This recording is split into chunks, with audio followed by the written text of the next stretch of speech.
को जला दिया।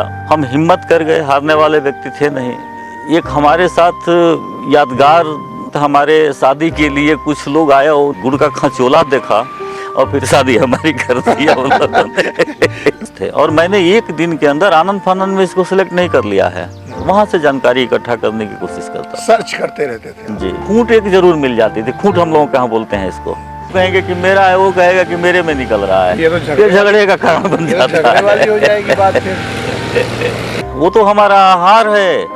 किसान को अन्नदाता कहा जाता है, पेट भरता है, भूख मिटाता है सबकी। शायद इस वीडियो को देखने के बाद आप महसूस करेंगे कि किसान अन्नदाता ही नहीं, जीवनदाता भी होगा आगे आने वाले वक्त में। इसलिए इस वीडियो को दोस्तों पूरा देखिएगा। नमस्कार, सत श्री अकाल, जय श्री राम। आज हम भारतवर्ष के उत्तर प्रदेश के सीतापुर जिले के एक पवित्र और पौराणिक स्थल नैमिषारण्य में बैठे हुए हैं। आप देख रहे होंगे ये चौपाल सी लगी हुई है। इसका एक विशेष प्रयोजन है, आप तक कुछ सूचनाएं पहुंचानी है इस चौपाल के माध्यम से। हम परिचय कराएंगे। हमारे बीच में मिस्टर शक्ति आनंद है कानपुर से, मऊ से हैं हमारे हरिकेश जी, और जो हमारे बगल में विराजमान हैं ये बेसिक रहने वाले बलिया के हैं। बागी बलिया, भृगु मुनि की धरती कही जाती है बलिया, और बलिया वाले जहाँ रहते हैं वो इतिहास रचते हैं। पौराणिक इतिहास में भी बलिया का बहुत महत्व है। सिंह साहब अश्वनी कुमार सिंह जी हमारे बीच में हैं। इन्होंने नैमिषारण्य में करीब 450 एकड़ में एक संकल्प लिया है, अद्भुत बागवानी यहां पर करेंगे। फार्मर हैं, पिताजी भी बलिया में फार्मर थे, और आपने अभी अपने बारे में खुद ही बताएंगे, पूछूंगा मैं। आज आपने नैमिषारण्य में वो चीज शुरू कर दी है। यहां पर एक इतनी बड़ी बांस की बाग, आपने आम की बाग सुना होगा, आंवले की बाग सुना होगा, प्रतापगढ़ आंवले का क्षेत्र है, मलिहाबाद आम के लिए मशहूर है। मशहूर होने जा रहा है ये नैमिषारण्य जो पौराणिक स्थल है बांस के लिए। बांस के बारे में तो हम यही जानते हैं ना कि कृष्ण जी बांसुरी बजाते थे।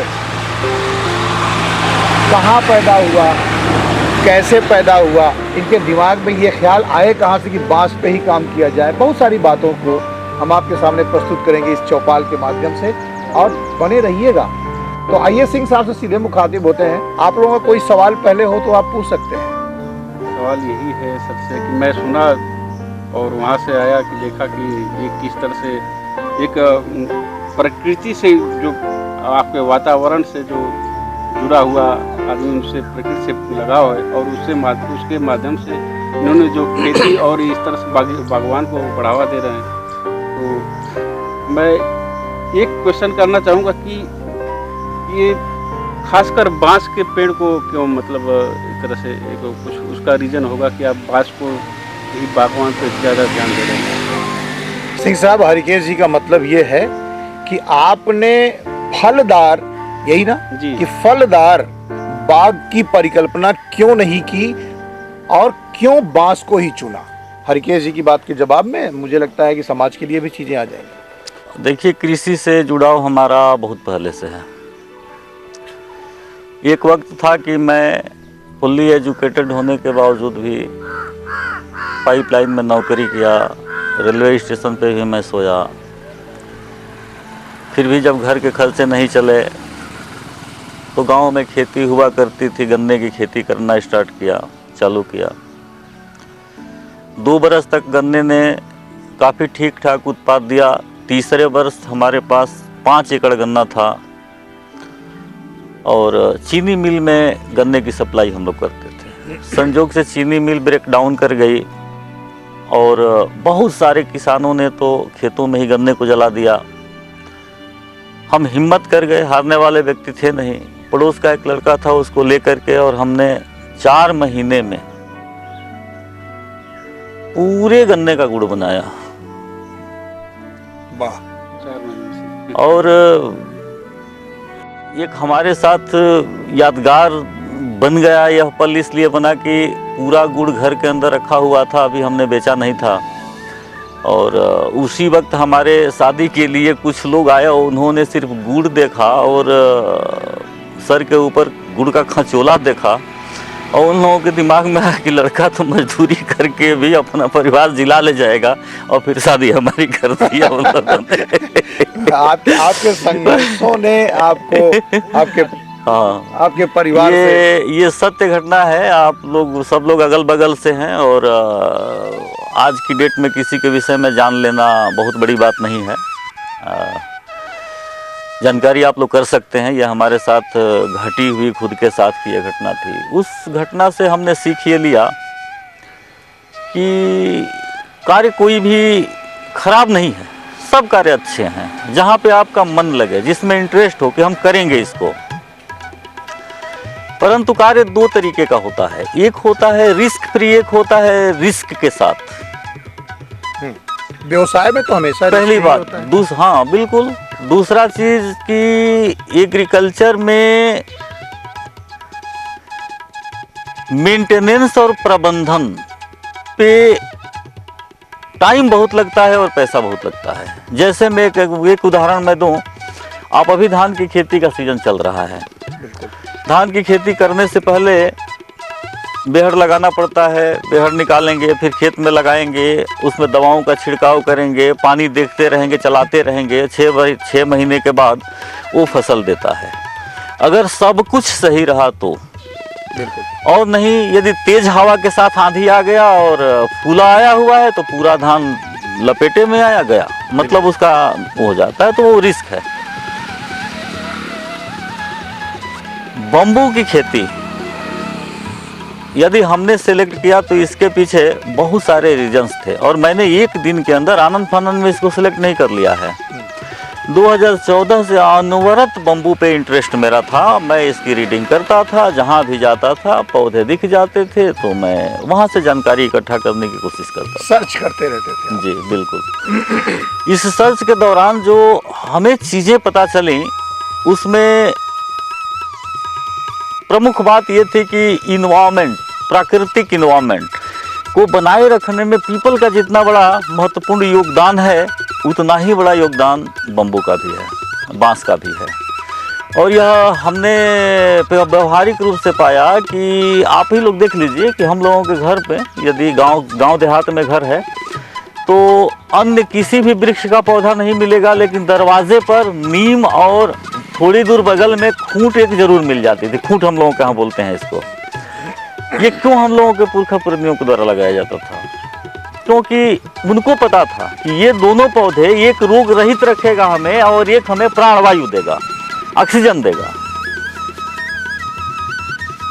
ये तो हमको प्रभावित कर देने वाली घटना थी। जब मैं पीछे से बैग को उठा करके देखा तो मुझे पता चला। लेकिन अगर जमीन है और उस पे आज की हिसाब से, इकोनॉमिक हिसाब से यदि देखा जाए इन चीज़ों को, तो अगर हमारे लिए यह बेनिफिशियल है या नहीं है, इस पर भी सोचना पड़ता है। 2014 से जब इंटरेस्ट लेना स्टार्ट किया तो ये पाया कि पूर्ण रूप से इको फ्रेंडली ये पौधा है और यह प्रकृति को जितना संरक्षित करता है और सपोर्ट करता है। प्राकृतिक रूप से पीपल ही एक है जो सपोर्ट करता है, बाकी दूसरा कोई पौधा नहीं है। पूरे लखनऊ में पीपल दिखाई पड़ता है। हाँ, पहले यह पौधा प्रतिबंधित श्रेणी में था, मतलब आप काट नहीं सकते थे लगाने के बाद। परंतु 2031 तक सभी राष्ट्राध्यक्षों ने एक ट्रीटी पे साइन किया हुआ है संयुक्त राष्ट्र संघ में कि लकड़ी की कटान पर 90% तक प्रतिबंध लगा देंगे हम लोग। अब लकड़ी का उपयोग तो हमारे जीवन में हर पल होता है। पौधों के कटिंग पे प्रतिबंध लग जाने के बाद उस लकड़ी की पूर्ति कहां से होगी? उसके लिए सबसे सुटेबल पौधा बम्बू को पाया गवर्नमेंट ने प्रतिबंधित श्रेणी से निकाल करके इसको फ्री होल्ड कर दिया। यहाँ पे जाकर के मेरा मन संतुष्ट हुआ, इसलिए कि मैं बहुत सारे लोगों को चंदन की खेती, आम की खेती, अमरूद की खेती और बागवानी करते देख रहा था, लेकिन ये रिस्क फ्री खेती नहीं है। प्रबंधन इसके लिए बहुत तगड़ा चाहिए, आपके पास लेबर चाहिए, सब कुछ चाहिए, तब जाके ये होगा। और उसके विपरीत बम्बू में क्या मैंने देखा कि बम्बू एक ऐसा पौधा है कि साल 1.5 साल इसकी देखरेख करनी है, उसके बाद यह अपना इको सिस्टम डेवलप कर लेता है और फिर यह खुद ही आपको उत्पाद देता रहता है। ये कितने साल तक चलता रहता है? अलग अलग प्रजातियों का अलग अलग उम्र होता है। 45 से लेकर के 110 वर्ष तक की प्रजातियां हैं जो देती रहती हैं एक बार पौधा। अच्छा सिंह साहब, ये बताइए, सुना है कि जब 45 साल या 100 साल या जो भी इसका लाइफ है, उसके बाद जमीन बर्बाद हो जाती है, बेकार हो जाती है, उसमें किसी काम की नहीं होती है? ये भ्रांति है। जो बम्बू का पौधा होता है, इसकी पत्तियां जमीन में गिरती रहती हैं और यह जो पत्तियां होती हैं बहुत जल्दी सड़ती और गलती हैं, जिससे ह्यूमस मेंटेन रहता है मिट्टी का। अच्छा। ये कहने की बातें हैं। इसलिए यह भ्रांति फैली कि चूंकि यह जड़ बनाता है और जड़ें इसकी फैली होती हैं जमीन में, तो जनरली व्यक्ति चाहे कि फावड़े से खोद के निकाल लें, कुल्हाड़ी से काट के निकाल लें, तो बहुत परिश्रम का काम होता है ये, इसलिए लोग इसको उस रूप में कहते हैं। बाकी जो पौधा 45 वर्ष तक आपको अनवरत दे रहा है उत्पाद, 45 वर्ष बाद यदि उसकी जड़ को निकालना है तो 45 वर्ष का चाहे पीपल हो, चाहे आम हो, चाहे नीम हो, कोई भी पौधा निकालने के तो मेहनत तो करना पड़ेगा। तो है, बाकी जमीन की उर्वरा शक्ति पे कोई प्रभाव नहीं पड़ता, तो ये बल्कि बढ़ाता तो है। हरिकेश जी, आपको आपके सवाल का जवाब लगभग मिल गया होगा? लगभग क्या पूरा मिल गया, लेकिन एक छोटा सा सवाल और है। हाँ पूछिए। कि जैसे हम बागीचा लगाते तो इसका कुछ उसके बगल के जमीनों पे भी असर पड़ता है, उसकी उर्वरा शक्ति पे, या कुछ? बहुत अच्छा सवाल है, क्योंकि कहीं ऐसा ना हो कि बगल वाला क्लेम कर दे कि भैया हमारे बगल में बांस लगा हुआ है। ऐसा कुछ देखिए, बांस उर्वरा शक्ति को तो कम नहीं करता है, लेकिन बांस का एक नेचर है कि ये फैलता है, इसकी जड़ें फैलती हैं। मतलब एक बांस लगा है तो उसके बगल में दूसरा निकलेगा, उसके बगल में तीसरा निकलेगा, उसके बगल में चौथा निकलेगा। आज तो किसी के डाने पे आप बांस लगा देंगे, मान लीजिए 4 फीट छोड़ के लगाए हैं, लेकिन 8 वर्ष बाद पाएंगे कि वो 4 फीट तो कवर कर ही लिया है और दूसरे के खेत में जाके निकल रहा है। आप कहेंगे कि मेरा है, वो कहेगा कि मेरे में निकल रहा है। ये तो झगड़े का कारण बन जाता है, झगड़े वाली हो जाएगी बात फिर। ये सब चीजें हैं। खैर, इसको जब हम व्यवसायिक दृष्टिकोण, ध्यान दें कि हम कहाँ लगा नहीं, जब हम व्यवसायिक दृष्टिकोण में जाते हैं ना, व्यवसायिक दृष्टिकोण से कोई काम किया जाता है तो उसका मैनेजमेंट किया जाता है। आप देखे होंगे कि अभी ऊपर बम्बू लगा हुआ है और हमने चारों तरफ से बैरिकेटिंग करा रखा है, लेकिन बैरिकेटिंग से 15 फीट दूर बम्बू का पौधा लगा है। अब बैरिकेटिंग के किनारे आपको फाइकस, बोटल पाम और पेंडुला अशोक मिलेगा।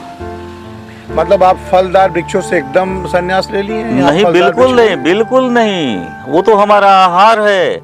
हमने तो फलदार वृक्षों की पूरी ऐसी सीरीज लगा रखा है कि ऑल वेदर, जिसको बोला जाता है वो आधुनिक जमाने में कि ऑल वेदर फ्रूट्स, लेकिन ऑल मंथ फ्रूट्स कहा जाए उसको तो अच्छा है। हमने तो इतने पौधे लगा रखे हैं अपने पास कि हर महीने एक नई प्रजाति का नया टेस्ट वाला नया फल मिलता रहेगा हमें।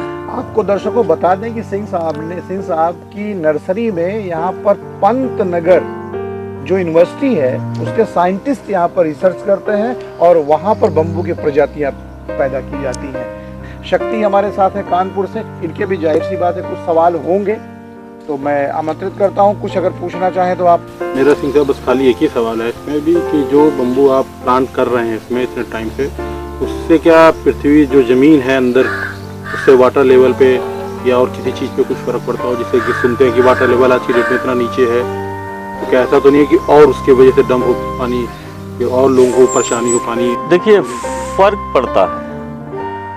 फर्क किस रूप में पड़ता है कि अभी रिसर्च हो चुका है इस पे, बहुत सारे देशों में, अपने भारत में भी कई एजेंसियां हैं जो इस पे रिसर्च की हुई हैं, अलग अलग पौधों पे अलग अलग रिसर्च की ऑर्गेनाइजेशंस हैं। तो बम्बू के विषय में ये निकल करके आया है कि बम्बू का पौधा जब भी आप लगाते हैं तो ये 2 बरस तक दूसरों पे डिपेंड रहता है, मतलब हमारे और आपके ऊपर डिपेंड रहेगा। हम जो प्रबंधन करेंगे उस प्रबंधन से यह अपना ग्रोथ लेता है, लेकिन उसके बाद जब यह अपना इकोसिस्टम डेवलप कर लेता है तो जमीन की वाटर लेयर को ही ये ऊपर बढ़ाने में सक्षम है और बढ़ा देता है। यदि कहीं पे water level suppose that 150 feet गहराई पे है और वहाँ पे आपने एक बम्बू का बागीचा लगा दिया, तो 5 बरस बाद उस बम्बू के बागीचे में एक नल डाल के देखिए, वहाँ का वाटर लेवल काफ़ी हद तक ऊपर आपको आया हुआ मिलेगा। कहते हैं यूकलिप्टस के जब पेड़ लगते हैं तो वाटर लेवल को खा जाते हैं पूरा। देखिए, यूकलिप्टस का पेड़ जमीन की वाटर को सक कर लेता है, उसका स्टेटस काफी स्टेटस नीचे चला जाता है। प्लस यूकलिप्टस जमीन को कमजोर भी बनाता है। यूकलिप्टस के पौधे जो होते हैं, इन पौधों में प्राकृतिक रूप से कुछ ऐसे तत्व मिलते हैं कि जब ज़मीन पे गिर के और सड़ता है तो ज़मीन के ह्यूमस को मारने का भी काम करता है। और जहाँ दलदली एरिया है, पानी बहुत है, सड़न गलन वाले कीचड़ वाली एरिया जैसे कि तराई बेल्ट को आप देख लीजिए, इन जगहों पे यूकलिप्टस को इसलिए लगाया गया था कि ये पानी की लेयर को कंट्रोल करे, मतलब नमी को कंट्रोल किए रखे। लेकिन आज यह शायद बहुत सारी जगहों पे अभिशाप बन गया है। सिंह साहब, अभी उत्तराखंड के जंगलों में आप चलिए, बहुत सारी एरियाज में अंग्रेजों ने इसका प्लांटेशन करवाया था और टीक का प्लांटेशन करवाया था। जहाँ जहाँ टीक मिलेगा और यूकलिप्टस मिलेगा, वहाँ इसकी जड़ में कोई दूसरा पौधा नहीं पनप पाता है, जन्म नहीं ले पाता, क्योंकि यह इतना उसकी उर्वरा शक्ति को सक कर लेता है और पानी को सक कर लेता है कि दूसरे पौधे के लिए वो कुछ छोड़ता ही नहीं जमीन पे कि वो अपना बल लगा करके और उठ सके। तो गवर्नमेंट प्लानिंग में इन पौधों को रिप्लेस करा रही है। अभी जिम कार्बेट जैसी जगह पे आप जाइए, आप पाएंगे कि अनवरत कार्य चल रहा है गवर्नमेंट का इस पे। सर्च तो कोई चीज़ होती नहीं, क्योंकि ये हम देख रहे हैं कि द्वापर युग से है, कृष्ण जी बांस की बांसुरी बजाया करते थे। इसकी उत्पत्ति के बारे में कुछ बताइए, क्या ये भारतीय पौधा है या कहीं विदेश उदेश से आया हुआ है? देखिए, इस पौधे की मूल प्रजाति गेहूं और जौ की प्रजाति का है ये। अच्छा, मतलब फैमिली गेहूं और जौ वाली है। मैं एकदम सरल भाषा में यदि आपको बताऊं तो। और इसका उत्पत्ति भारत में ही हुआ है। अच्छा, हम लोगों के यहाँ बहुत पहले इतिहास में पढ़े होंगे, एक गोंडवाना लैंड हुआ करता था। गोंडवाना लैंड मतलब गोदावरी नदी के किनारे वाली एरिया, उसको गोंडवाना लैंड कहा जाता था, जो झारखंड की जंगल से नदी, तो मेरे ख्याल से झारखंड और मध्य प्रदेश, हाँ, झारखंड की पहाड़ियों से निकलती है और पूरे मध्य प्रदेश के लिए वो जल का स्रोत है और जाकर के अरब सागर में मिल जाती है गोदावरी नदी। तो मध्य प्रदेश और छत्तीसगढ़ वाली जो एरिया है उसको गोंडवाना लैंड कहा जाता था और यह मूल पौधा गोंडवाना लैंड का ही है। लेकिन गोंडवाना लैंड से इस पौधे को लेकर के विदेशों में काफ़ी तरह तरह के उद्योग भी निकले, इस पर रिसर्च करके इसके प्रजातियों को के ऊपर काम किया गया, इनको और ज़्यादा इकोनॉमिक बनाया गया। परंतु हम लोगों के देश में विडंबना है कि हम लोग आज भी उन्हीं पुरानी प्रजातियों को लेकर के और चल रहे हैं। एक प्रयास है हमारा कि जो विदेशों में काम किया गया है और वहाँ जो इन पौधों को सही तरीके से एनवायरनमेंट के हिसाब से, आज की आवश्यकता के हिसाब से परिशोधित करके तैयार कर दिया गया है, उन पौधों की स्पीसीज ले आकर के और फिर से इसको पुनर्जीवित किया जाए। इसका एक उदाहरण मैं आपको देता हूँ। हम लोगों के यहाँ बहुत सारे किसान लोग कुछ समय पहले तक लगाते थे शीशम, और निश्चित तौर पे शीशम कीमती लकड़ी है, लेकिन 5 बरस 8 बरस 10 बरस बाद शीशम में 2 रोग कॉमन रूप से आता था। एक उकठा रोग और दूसरा शीशम पूरा पक भी गया है तो पकने में 25 से 30 बरस यह टाइम लेता था। अब आज किसान लगाए 30 बरस बाद वो रहेगा तब न उसका उपभोग कर पाएगा। और जब काटते थे तो बीच में सही लकड़ी ना निकल करके उसमें छेदे रेसे और तरह तरह की चीजें निकलती थी, इसलिए यह इकोनॉमिकली सपोर्टेड नहीं है, जल जाता था, जल जाता था। आग लग जाती, जल जाता। यह पौधा भी, शीशम भी मूल रूप से संयुक्त भारत का ही है। संयुक्त भारत से आशय मेरा है जब अफगानिस्तान, पाकिस्तान, भारत एक साथ था, और इसकी मूल प्रजाति जो है वो आज पाकिस्तान में है, वो क्षेत्र जहाँ से ये पैदा हुआ था शीशम। शीशम। पाकिस्तान में बहुत सफल है और हम लोगों के यहाँ असफल की श्रेणी में है पौधा। इसलिए कि इस पौधे पर जो काम करना चाहिए हमारे यहाँ के रिसर्चर्स को, वैज्ञानिकों को, वो काम ये लोग नहीं कर पाए। तो शक्ति, आपके सवालों का जवाब मिल गया होगा? कोई और सवाल हो? और एक छोटा सवाल और है कि इसके जो बांस का ये पौधा जो है, इसके और क्या क्या फायदे हैं बेसिक तौर पे, जिससे कि लोगों को ये पता है कि हाँ बांस क्यों लगाना चाहिए। तो हो गया, चलिए एक बात। देखिए, बांस की उपयोगिता की यदि बात मैं करूं तो जो मेरा अनुभव है, जो हमने देखा है, वो मैं आपसे शेयर कर सकता हूं। बच्चे जन्म लेते हैं, जिनके माँ बाप छोटे छोटे कद काठी के होते हैं, उम्मीद ये करता है अगल बगल का इन्वायरमेंट की बच्चे भी अपने माँ बाप के हिसाब से ही हाइट लेंगे, इनका ग्रोथ होगा। ये तो आप मानते हैं।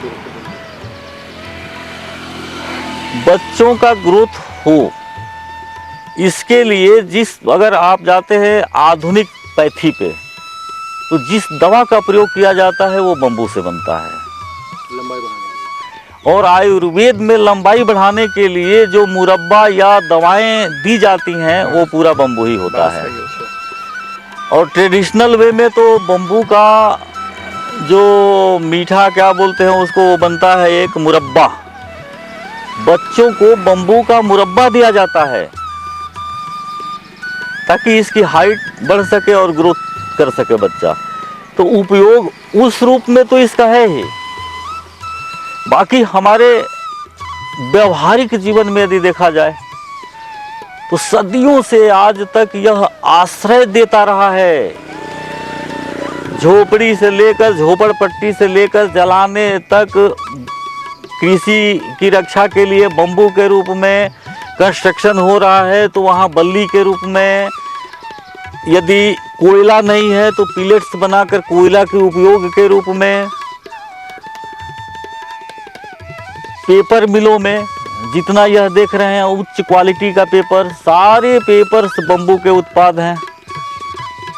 अब बांस की कुछ प्रजातियां सिंह साहब ऐसी भी होंगी कि जब आप किसी से ना बने तो चलाए भी, ऐसा भी है ना? बिल्कुल है। डंडा बनता है। पुलिस वालों के हाथ में। दोस्तों, ये हंसी मजाक का माहौल था। अरे छोड़िए, एक उपयोग मैं बताता हूँ। एक पौधा हमारे पास है, आप नेक्स्ट ईयर आएंगे तो मैं आपको दिखाऊंगा। घरों में फूल झाड़ू आता है ना, झाड़ू लगाने के लिए, तो अब तो प्लास्टिक वाले निकल गए हैं, लेकिन एक प्लास्टिक वाले की जगह पे भी आता है फूल झाड़ू। वो फूल झाड़ू किस चीज का है? वो बम्बू का फूल है। हाँ, ठीक करें। और वो झड़ता है। वो झड़ता है, झाड़ दीजिए, उसके बाद वो झाड़ू में कन्वर्ट हो जाता है। वो बम्बू का फूल है, वो बांस का फूल होता है। हाँ, अब याद आया मुझे। देखिए, कई सारी जानकारियां स्केटल्ड हैं, बिखरी हुई है सिंह साहब के मिलने के बाद। वो भी प्रजाति है अपने पास, लेकिन ये है कि अभी मोटलिट किया गया है उसको। जब ये जमीन पे जाएगी तो 1 साल बाद, आप 1.5 साल 2 साल बाद इसका आपको फूल मिलेगा, देखने को मिलेगा। मित्रों, ये जो बातें आप यहाँ चौपाल पे आप देख रहे हैं ना, इसको आप अपनी आंखों से नैमिषारण्य में आकर आपके फार्म हाउस पर देख सकते हैं। आप पर्यावरण के बहुत ही जागरूक संरक्षक हैं। और मैं सिंह साहब के बारे में अगर जितनी जानकारी मैं रखता हूँ, दरिया दिल, सामाजिक, और कह सकता हूँ कि प्रकृति प्रेम देखकर तो मैं इनका फैन हो चुका हूँ। लेकिन मैं चाहूंगा कि चलते चलते इसके आधुनिक प्रयोग में, जो अभी मोदी जी का एक फरमान जारी हुआ है, फरमान नहीं है, रिक्वेस्ट है, लेकिन दरअसल वो अगर फरमान के रूप में ले लिया जाए तो भारतवर्ष की कायाकल्प हो सकती है। एक पेड़ माँ के नाम, तो क्यों ना हम माँ के नाम से बम्बू का रोपण करें। जरूरी नहीं है कि नैमिष में करें, आप अपने घर पे करिए। कारण बता सकता हूँ, अभी सिंह साहब उसको ब्रीफ करेंगे क्योंकि इन्होंने सर्च किया है, मैं तो खाली सवालों को आपसे दाग सकता हूँ। सुना है कि प्रकृति ने बांस में एक ऐसा केमिकल दिया हुआ है जिससे भविष्य में गाड़ियां भी चलेंगी। ये गेस करने की बात नहीं है। पेट्रोल और डीजल जो जमीन से निकलता था, उससे डिपेंडेंसी हटाने के लिए पेट्रोल में इथेनॉल मिला करके और गाड़ियां चलाने का प्रचलन स्टार्ट हो चुका है। और प्राकृतिक रूप से एथेनॉल बनाने का जो रॉ मटेरियल है वो बम्बू है। सबसे अच्छा इको फ्रेंडली माना गया है और बहुत जगहों पे इसका प्रयोग हो रहा है। तो आप अगर 200 एकड़ अभी फिलहाल बम्बू का प्लांट अगर यहाँ पर रोपण अगले कुछ वर्षों में करने का प्लान बनाए हैं, तो ये क्या आपके भाव आया नहीं कि हम एथेनॉल का एक प्रोजेक्ट भी डालें? क्योंकि आपके पास बिल्कुल है, इच्छाएं किसकी कम होती हैं लेकिन हमारे साथ क्या है कि बहुत बड़ा सोच करके यदि हेलीकॉप्टर की एजेंसी आज हम अपने लखनऊ में ले लेते हैं तो यहाँ पे खरीदार भी होना चाहिए। भारत सरकार इस पे बहुत तेजी से कार्य कर रही है कि ये चीजें जमीन तक जाएं। प्लांट लगा देना तो आसान है क्योंकि गवर्नमेंट 80-90% तक सब्सिडी उस पर दे रही है। भारत सरकार खुद चाह रही है कि इस तरफ हमारी डिपेंडेबिलिटी उससे हटे। इस तरफ हमारी जो है हमारा इंटरेस्ट जाए, हम करें इस चीज को। और जो हमारे देश का विदेशी मुद्रा विदेशों में जा रहा है वो हमारे देश में रह जाए, हमारे देश में रह जाए। तो भारत की भविष्य के लिए तो ये बहुत अच्छा कदम है। लेकिन उस प्लांट को चलाने के लिए जिस रॉ मटेरियल की आवश्यकता है वो रॉ मटेरियल भी तो होना चाहिए। तो आप जैसे जो पर्यावरणविद हैं, एक फैक्ट्री चलाने के लिए हजारों एकड़ बम्बू का रॉ मटेरियल चाहिए। हमने तो शुरुआत बस करा है और निश्चित तौर पे सोच वहाँ ही जाने की है हमारी। हमारा प्रयास भी है कि आने वाले समय में प्लांट का मैं वो करूं, लगाऊं। तो जो उसके लिए बेसिक एलिमेंट्स होते हैं, उस बेसिक एलिमेंट्स में मेरी तैयारी उस तरफ ही है। परंतु ये सोच करके हमने 100% डिसीजन नहीं लिया है कि जब एथेनॉल आएगा, एथेनॉल का प्लांट लगाऊंगा तो ही मेरा बम्बू उपयोगी है। मैं ये सोच करके लगाया हूँ, एक किसान टाइप का काम करने की वजह से थोड़ा सा मैं किसान टाइप शब्द इसलिए यूज कर रहा हूँ कि मैंने इसमें टेक्नोलॉजी का प्रयोग किया है, रिसर्च को भी हमने सम्मिलित किया है। हमारे माननीय प्रधानमंत्री जी ने, अटल बिहारी वाजपेयी जी ने कहा था जय जवान जय किसान जय विज्ञान। तो उन्होंने किसान को विज्ञान के साथ जोड़ा है, तो कुछ सोच समझ के जोड़ा होगा। देखिए, किसी भी चीज को 2 मिनट में जुबान से जोड़ना अलग बात है और प्रैक्टिकली करके खड़ा करना अलग बात है। बिल्कुल अलग बात है। बुक नॉलेज व्यक्ति के जीवन में व्यवहारिक सपोर्ट 20% करता है, 80% किया गया है आपका प्रैक्टिकल। और प्रैक्टिकली ली गई जानकारी और उसका इम्प्लीमेंटेशन आपको भविष्य में मजबूती प्रदान करता है। ज्ञान, जानकारी, हाँ, मतलब प्रैक्टिकल ज्ञान जी। जो बुक नॉलेज है वो इतना सपोर्ट करता है कि उस प्रैक्टिकल को जल्दी से जल्दी जान लेने में सहयोगी होता है वो। तो अभी तो ये प्रैक्टिकल चल रहा है और यह प्रैक्टिकल हमने इस रूप में किया है कि आज हम यहाँ पे बम्बू बल्क में लगा रहे हैं, सभी तरह की स्पीसीज लगा रहे हैं। मैं गया हुआ था MP और वहाँ पे एक राजस्थान से सज्जन आए हुए थे और उनका कहना ये था कि पूरा हिंदुस्तान हम घूम चुके हैं, लेकिन हमको, हमारा कारोबार है धनुष बनाने वाला, जो धनुष बनती है वो बम्बू से बनती है और जिस बम्बू से धनुष बनता है उस बम्बू की उपलब्धता हमारे हिंदुस्तान में है ही नहीं और हम बहुत कॉस्टली खरीद करके चाइना से मंगवाते हैं। तो जहाँ हम बैठे हुए थे वहाँ पे बहुत ही छोटे छोटे पौधे जिस बम्बू से वो धनुष बनती है वो लगाए गए थे और उन्होंने कहा कि बाबू आज तो नहीं, लेकिन हम आपको अगले 4 से 5 साल बाद जितना चाहिए वो हम यहीं से देंगे। बहुत बढ़िया। कहीं ना कहीं एक प्रयास उस व्यक्ति का उस रूप में मैंने देखा कि जो प्रैक्टिकल किया हुआ व्यक्ति था, वो प्रजाति भी हम लेकर के आए हैं। मतलब आपके यहाँ भी मिल जी सकता जी है? बिल्कुल, 4 से 5 बरस बाद हमारे पास आएंगे, हम यहाँ से वो बम्बू अवेलेबल करा देंगे। एक प्रजाति संजीव सर हमारे पास वो भी है कि जो लैटिन अमेरिका की है, नाम है ग्वाडुआ। मैं एक चैलेंज करता हूँ कि 1 वर्ष बाद हमारे पास आइएगा। अभी तो इनिशियल स्टेज में वो पौधा है और जिस समय उस पौधे की मोटाई इस अंगुली के बराबर होगी उस समय उसको आप पूरा बल लगा के तोड़ दीजिए। अच्छा, इतना मजबूत होता है? 1000 रुपए का इनाम हमारी तरफ से। मतलब स्टील जितनी मजबूती उसमें पाई जाती है। और अमेरिका में जो राइफल्स वगैरह के बट वगैरह बनते थे, अभी भी बनते हैं, वो उस बम्बू से बनाए जाते हैं। कोई दूसरी लकड़ी उपयोग नहीं करी वाह, जाती। क्या बात है। यदि हम लगाना चाहें तो इसके लिए कोई वातावरण या सीजन कुछ रखता है कि इस महीने में कोई सीजन नहीं, आप कहीं भी किसी भी मिट्टी पे लगा सकते हैं। हाँ, ये है कि बरसात नहीं हो रही है, पानी नहीं है, तो आपको पानी का प्रबंधन करना पड़ेगा छोटे पौधों को बचाने के लिए। बाकी लगा कहीं भी सकते हैं इसको। लेकिन मैं कॉमर्शियली उन लोगों को लगाने की परामर्श कभी भी नहीं दूंगा जो 1 फुट 2 फुट लगाना चाहते हैं।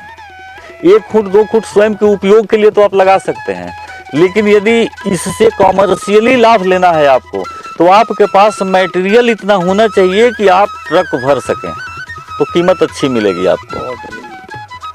चाहे वो आप शटरिंग में डालें, जैसे लखनऊ जैसी जगह को देख लीजिए आप। लखनऊ में बांस का 99% आपूर्ति असम से होता है। आप फैजाबाद हाईवे पे जाकर के खड़े हो जाइए, नाइट में आपको ट्रकें बांस से लोड होकर आती हुई लखनऊ में दिख जाएंगी। और कंस्ट्रक्शन में तो जबरदस्त तरीके से इसकी डिमांड है। और यदि हिंदुस्तान लेवल पे मैं बात करूं, तो भारत की जितनी बम्बू की नीड है उसका 38% ही बम्बू उत्पादित कर पाता है हिंदुस्तान। वो भी अलग अलग जगहों की उपयोगिता के हिसाब से नहीं कर पाता। ये ट्रेडिशनली जो बम्बू हम लोगों के यहाँ था, उस ट्रेडिशनली बम्बू पे भारत के लोग काम करते रहे हैं, या नेचुरली लगा हुआ है और उसी की उपलब्धता रहती है। बाकी स्पेशलाइज जो आवश्यकताएं होती हैं बम्बू के, उससे संबंधित जितने बम्बू की जरूरत होती है, वो सारा बम्बू चाइना, थाईलैंड, बर्मा जैसे देशों से मंगाया जाता है। बहुत बढ़िया जानकारी मिली आपको। और सबसे बड़ी बात है कि भारतवर्ष जो आत्मनिर्भर हो रहा है वो ऐसे ही महापुरुषों की वजह से हो रहा है। तो ये जो हमारी चौपाल है, ये जो हमारी कास्टिंग है, जब आपके पास जाएगी तो आप भी अगर इनोवेटिव हैं, आप भी किसान हैं, या आप किसी किसान की मदद कर सकते हैं धन से, मन से, तो आप उसकी मदद करिए इस वृक्षारोपण में। क्योंकि आपका छोटा सा प्रयास, छोटा सा निवेश, मुझे लगता है कि भारतवर्ष को समृद्ध करने की दिशा में एक कदम होगा और बहुत बड़ा क्रांति पैदा हो सकती है। आज हम चाइना से बम्बू मंगाते हैं, सिंह साहब ने कहा, चाइना से बम्बू मंगाते हैं। चाइना से हम किस चीज़ में कम हैं? हम जनसंख्या में ज़्यादा हैं, हम टेक्नोलॉजी में ज़्यादा हैं, हमारे यहाँ दिमाग ज़्यादा है, हमारे यहाँ पैसा ज़्यादा है। तो क्या ये सहयोग अगर बढ़ जाए, तो मुझे लगता है कि सिंह साहब ने इतना बड़ा अगर आयोजन प्रयोजन यहाँ स्थापित किया, तो इन्होंने भी कुछ ऐसी चीज़ों को व्यवस्थित कर रखा होगा जहाँ पर आप इंटरेस्ट लेके इनके साथ भी जुड़ के काम कर सकते हैं। तो अगले एपिसोड में हम इसके बारे में भी सिंह साहब से बात करेंगे, खुल के बात करेंगे कि इन्होंने आम आदमी के लिए यहाँ पर क्या योजनाएं बना रखी हैं। ये एक इस पर्यावरण के संरक्षक के रूप में उभरते हुए यहाँ सितारे हैं। दोस्तों, इस वीडियो को आप जन जन तक पहुंचाने का प्रयास करिए, कम से कम अपने बच्चों तक तो जरूर पहुंचाइए। क्योंकि 2 काम होगा, नैमिष में आएंगे तो पौराणिक संस्कृति का दर्शन होगा, दूसरा यहाँ पर इस वातावरण में इतना बड़ा प्रोजेक्ट जो बम्बू पे डिपेंड है, एथेनॉल जैसी चीज़ों पे हम बात कर रहे हैं, कल्पनाएं करके बैठे हुए हैं, उसकी जानकारी भी मिलेगी और फिजिकल मिलेगी। आप टच करके 20 प्रजातियों के पौधे आप देख सकेंगे एक ही आंगन में। एक बम्बू है हमारे पास, जिसका पौधा हमने चाइना से मंगवाया है, जो अपने यहाँ एस्पर एक प्रजाति होती थी। एस्पर नाम है उसका। सेम एस्पर पे चाइना ने काम किया, और जहाँ अपने यहाँ की प्रजाति का हाइट एस्पर का 90 फीट 100 फीट जाता था, गुलाई उसकी करीब 8 से 10 इंच की होती थी। उस बम्बू को इतना अच्छा उन लोगों ने बनाया कि नेचुरली उसकी हाइट अब 120 से 50 फीट तक जाती है, और बम्बू की गोलाई 1.5 फीट तक देखी गई है। अरे वाह, 1.5 फीट तक देखी गई है। एक बम्बू 80 केजी से लेकर 1 क्विंटल तक का हो जाता है वो। वो प्रजाति भी हमने। अब यदि देखा जाए तो आप किसी भी लकड़ी की जगह पे रिप्लेस करके उस बम्बू का उपयोग कर सकते हैं। अवश्य, बिल्कुल कर सकते हैं। और यदि आप किलो के भाव इसको बेचना चाहें, यूकलिप्टस क्या है, केजी के भाव बिकता है, चाहे पेपर मिल लेके जाए, चाहे प्लाई की फैक्ट्रियों में जाए, जहाँ पे इसका उपयोग हो सकता है वहाँ पे बम्बू का उपयोग होता है। तो कितना बड़ा मास इससे होगा और कितना बड़ा इकोनॉमिकली भी सपोर्टेड ये होगा, ये बस कल्पना करके देखा जा सकता है। लेकिन आने वाले 2-4 साल के बाद आपको जो कुछ भी आज हम लोग कह रहे हैं वो प्रैक्टिकली रिजल्ट के साथ यहीं पर देखने को मिलेगा। अच्छा सिंह साहब, एक जानकारी और चाहिए। हाँ। हमारे दर्शकों के माध्यम से, वीडियो के माध्यम से बहुत लोगों तक पहुंचने वाली है। क्या आप, अगर कोई व्यक्ति इस वीडियो से इंस्पायर्ड होकर वो अपने यहाँ इसकी बागवानी करना चाहे तो आप उसको पौधे उपलब्ध करा सकते हैं? देखिए, अभी तो हमारे ही लिए हमारे पौधे कम हैं, लेकिन पौधों पे भी काम हमारे यहाँ चल रहा है। और जो भी पौधे हम तैयार कर रहे हैं सबसे पहले अपने यहाँ ही हम उसका प्रयोग कर रहे हैं, और प्रैक्टिकल रिजल्ट भी हम साथ में देख रहे हैं कि इस मिट्टी को कितना सपोर्ट कर रहे हैं वो पौधे, चाहे किस टाइप से आ रहा है इसका रिजल्ट।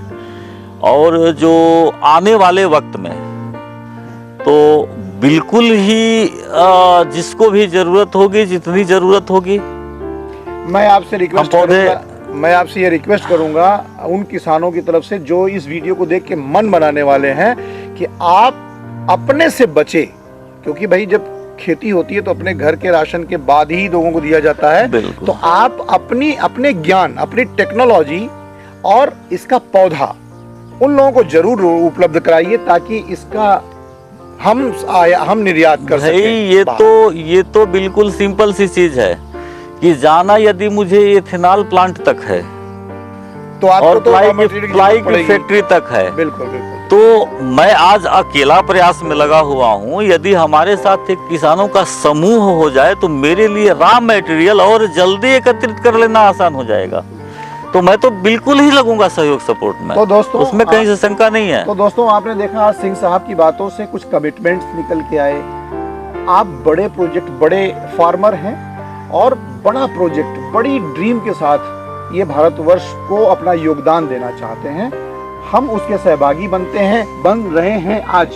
जैसे इस वीडियो, इस चौपाल के माध्यम से आप तक ये जानकारियां पहुंचेंगी, आप भी जिस योग्य हैं भारतवर्ष की आर्थिक आजादी के लिए, आर्थिक व्यवस्था को सुदृढ़ करने के लिए आप भी अपना योगदान दें, तन से, मन से और धन से। छोटी सी बात एक मैं बताऊं संजीव भैया, अभी केंद्र सरकार ने, हमारे राष्ट्राध्यक्ष ने एक मुहिम चलाया था कि इस मंथ माँ के नाम एक पौधा। हाँ, बहुत सारे लोगों ने इस पे खुद की जय कराने हेतु तो लगा नहीं लगा, क्या हुआ ये तो पता नहीं, लेकिन फेसबुक व्हाट्सएप से समझ में आता रहता है। और जिस समय यह बात हम सुने, उस समय से लेकर के इस वक्त तक 1 महीने 2 दिन के अंदर हमने 22,000 पौधे लगवाए। आप प्रैक्टिकली देख सकते हैं। दोस्तों ये आपको भी देखना चाहिए। अगर आप शहर में रहते हैं और आप अपार्टमेंट में रहते हैं तो आप माँ के नाम पौधा कहाँ लगा सकते हैं? तो एक बार सिंह साहब के साथ बैठिए, ये आपको तरकीब बताएंगे कि एक पौधा माँ के नाम कैसे मैं तो आपकी चैनल के माध्यम से एक अभियान चालू कराना चाहता हूँ कि शहरों में लोग हैं, इंटरेस्ट है कि हम पौधा लगाएं, लेकिन उनके पास जमीन नहीं है जी। तो वो व्यवहारिक सपोर्ट, मतलब एक तरीके से फेसबुक और व्हाट्सएप और सोशल मीडिया के माध्यम से वो लोग जागरूकता अभियान में लगे हुए हैं, लोगों को जगाने में लगे हुए हैं। जगाने वाले लोगों को हमारी तरफ से ऑफर है कि जितने भी लोग खुद की माँ के नाम से पौधा लगाना चाहते हैं, उनसे मैं अपनी जमीन पर अपना पौधा दे करके 11 उनकी माओं के नाम से उनके हाथ से पौधा रोपित करवाऊंगा। वो हमारे यहाँ बस आए इस प्रोजेक्ट पे। इतना बड़ा अभियान, लेकिन इसका अर्थ ये नहीं निकलता कि वो पौधा और वो जमीन उनकी हो जाएगी। हाँ, उनका नाम जुड़ा रहेगा उस पौधे से, ये मेरी गारंटी है। मैं टैगिंग करा के रखूंगा हमेशा कि फलाने के द्वारा यह पौधा लगाया गया है, इस डेट को लगाया गया है, इतने पौधे लगाए गए थे, और जब तक वो पौधा रहेगा तब तक नाम भी आपका रहेगा उस पौधे के साथ। ये बहुत बड़ी मुहिम है दोस्तों। जो मेरी आवाज को सुन रहे हैं, जितने जमीन हमारी, पौधा हमारा, प्रबंधन हमारा, नाम आपके माँ का और नाम आपका। बहुत बढ़िया। ये इस इस चौपाल का ये सार निकल के आया है दोस्तों। ऐसे बहुत सारे लोग आपकी मदद के लिए तैयार हैं, तन से, मन से और धन से। देखिए, जमीन इन्होंने दे दी, पौधा दे दिया, दे नहीं दिया, जमीन हमारी होगी, पौधा भी हम ही देंगे। वही कहने का मतलब। लेकिन आपकी जो हृदय में आकांक्षा है उसकी पूर्ति हेतु आके इस मिट्टी पे पौधा लगाइए। बिल्कुल, सोच को बड़ी करके यहाँ नामिश आना है और यहाँ पर एक पौधारोपण करना है और इनकी योजनाओं के बारे में विस्तृत जानकारी लेना है। हो सकता है कि आपके बेटे का भविष्य इन्हीं के पास, इन्हीं की उन योजनाओं पे टिका हो। आइए मिलते हैं फिर। बहुत लंबी वीडियो हो गई है सिंह साहब, आपका बहुत बहुत धन्यवाद। धन्यवाद। हम दोबारा फिर आपसे मिलेंगे और आपकी ये परिचर्चा हम जन जन तक पहुंचाने का प्रयास करेंगे। आप परिवार में अगर 4 व्यक्ति हैं तो कम से कम 4 लोगों के नाम पर ये वीडियो जरूर शेयर कर दीजिए दोस्तों, क्योंकि ये मेरा व्यक्तिगत प्रयास है कि हम जन जन तक इस मुहिम को, एक पेड़ माँ के नाम, जिसको भारतवर्ष के माननीय प्रधानमंत्री श्री मोदी जी ने भी आग्रह किया, आह्वान किया है, और इस वीडियो के माध्यम से, सिंह साहब की बातचीत के माध्यम से, शक्ति और रिकेश के माध्यम से हम आप तक पहुंचाना चाहते हैं। इन्हीं शब्दों के साथ आज की परिचर्चा यहीं समाप्त होती है। फिर किसी नए डेस्टिनेशन पर नए प्रकल्पों के साथ आपके सामने रूबरू होंगे। इन्हीं शब्दों के साथ बहुत बहुत धन्यवाद, बहुत बहुत शुभकामनाएं आपको। धन्यवाद दोस्तों। हाँ, ये बिल्कुल सही वो आया है शक्ति का कि एक सजेशन आया है इनका, जैसे इन लोगों ने बैठ के क्वेश्चन किया, जरा सा भी डाउट या ऐसा सवाल जो आपके निर्णय को रोक सके, अगर आता है तो मेरे कमेंट बॉक्स में कमेंट करिएगा। हम उन सवालों का जवाब, मेरे पास नहीं होगा तो माध्यम से, सिंह साहब के माध्यम से, अगली चौपाल में आपको लिख के, आपके बाकायदा आपके लिए, और हो सकता है कि अगली चौपाल में लाइव कर दूं, आप लोगों को लाइव सवाल जवाब करने का मौका मिले। इन्हीं शब्दों के साथ प्रणाम, धन्यवाद।